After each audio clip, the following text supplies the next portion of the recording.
Et moi, c'est un sujet qui m'a fasciné. Je me suis dit, waouh, c'est quand même fort dans des pays ici en Europe. Donc moi, je vis ici où il y a notamment euh, une montée du racisme un peu partout, notamment en Belgique, en France.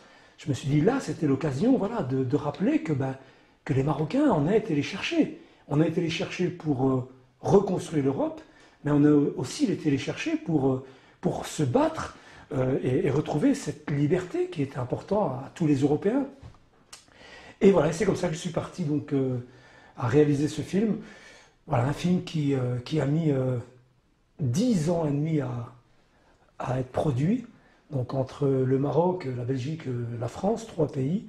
Au Maroc, j'ai eu beaucoup de soutien au niveau des institutions. Je remercie vraiment toutes nos institutions, que ce soit les ministères ou que ce soit les institutions compétentes, 2M, le CCM. Et en Belgique, j'ai eu notamment du soutien, la Fédération Wallonie-Bruxelles, la communauté française.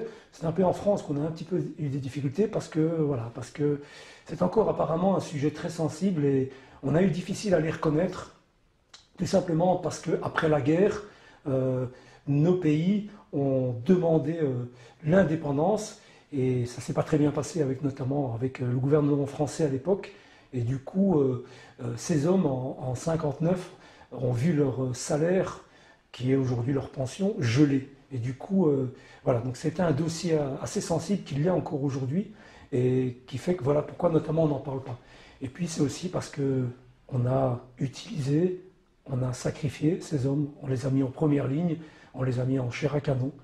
Et ça c'est quelque chose qui, moi, me révolte parce qu'un apport aussi important, un engagement. Je vais me permettre vraiment de revenir en arrière. Imaginez-vous, des gamins, des jeunes adultes, 14 à 20, 25 ans de moyenne, avec des mineurs quand même, qu'on va chercher dans des campagnes très reculées, des gens qui connaissent rien à la guerre, qui ne savent même pas c'est quoi la guerre d'ailleurs. On leur donne un fusil, on leur demande de s'entraîner un peu partout, en Algérie, au Maroc, en France, dans le sud de la France, et puis à un moment donné, on les ramène ici en Belgique, et il s'avère que ce jour-là, subhanallah, ils vont gagner, ils vont faire repousser l'ennemi de plus de 10 km. Des hommes, donc des msakines, qui venaient des campagnes, parfois qui avaient encore des sandales, qui n'avaient même pas de vrai équipement, parce que l'équipement français était encore de la Première Guerre mondiale, donc n'était pas adapté notamment à cette Deuxième Guerre, surtout face aux Allemands qui étaient nettement supérieurs. Et on va avoir comme ça plusieurs épisodes, comme ça plusieurs moments incroyables où ces hommes ils vont gagner, donc ils vont faire la différence.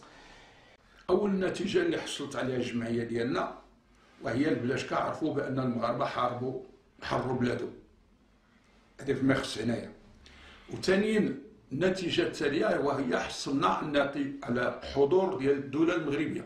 النشيد الوطني والخطاب المغربي ولكن الخطاب تخلوا عليه المغاربة ونحلوا ونبداو الحفل بالقرآن والرايه الوطني. الرايه دابا كتطلع لا في جنبلو ولا في شاص. هذا النجاح الاول اللي نجحنا فيه وهو الناس اللي بداو كيتخلصوا في المغرب اللي فرنسا اعترفت بهم انه الملف ديال المغاربه كان مغلوق في 59. هذا الملف تحل وكان خطاب ديال الفرنساويين كيقولوا بانه المغاربه اللي عنده شي دوسي ضايع فيه بحقه يشكي على حقه ويكتب البوردو.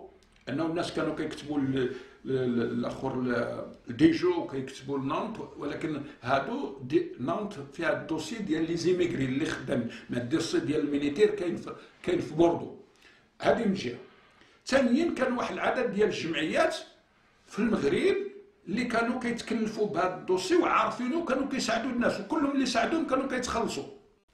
المستقبل ماشي لي انا او لي حنا اللي هنا موجودين. المستقبل هو الشباب اللي طالع، هذاك خصو يعرف، حيت حنا مشينا حتى واحد ما يعاود هذه الحكايه هذه ماشي تنسى، وهذا الشيء ما خصوش يتنسى.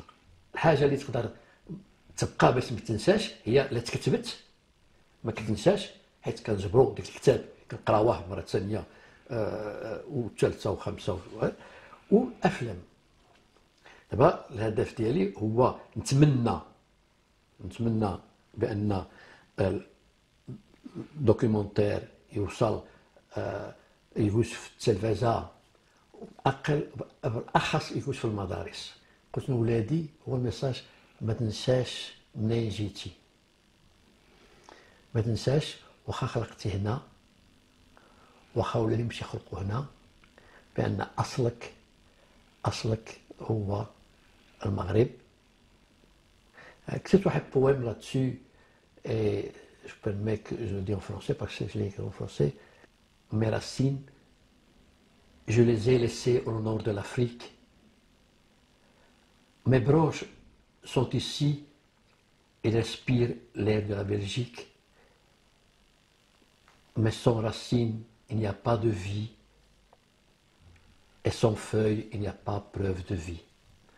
Donc, on est et de là-bas et on est aussi d'ici. Et il faut absolument respecter les deux et y aller pour les deux. نهاية، ومن خلال هذا العمل الوثائقي المتواضع الذي قام به موقع بلادنا.com نستشف عبارتين أساسيتين. الأولى هي أن الحرية شيء لا يهاب، وإنما بحاجة إلى جهد وجهاد، سعي وكفاح، تدرج وتواصل من أجل ترسيخ وتجسيد القيم الكبرى للإنسانية كالحرية والديمقراطية والعدالة والمساواة.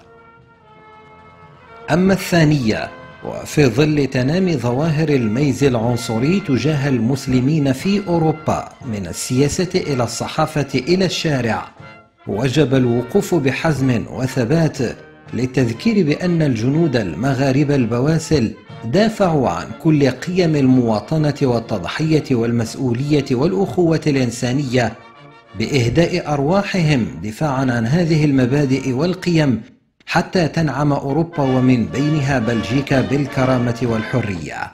وبالتالي إبراز هكذا تضحيات من النسيان إلى النور لئلا تبقى مجرد تذكار سنوي لرفع الأعلام والتغني بأناشيد الوطن. لذلك تبقى هناك أسئلة تطرح نفسها من قبيل: هل تعترف أوروبا اليوم بهكذا تضحيات من أبناء جلدتنا على أراضيها؟ ألا يجدر بها أن تتعايش وتحترم ثقافات وهويات من على أراضيها كما تضمن ذلك القوانين والدساتير الدولية؟ ألا يدفع هذا إلى تعزيز الروابط الاقتصادية والسياسية والثقافية بين المغرب وأوروبا؟ ثم هل للمؤسسات الرسمية المغربية فعل استثمار لهكذا ملفات؟ وهل من اعتراف نحو كل من ناضل بحق وشرف في تحرير أوروبا؟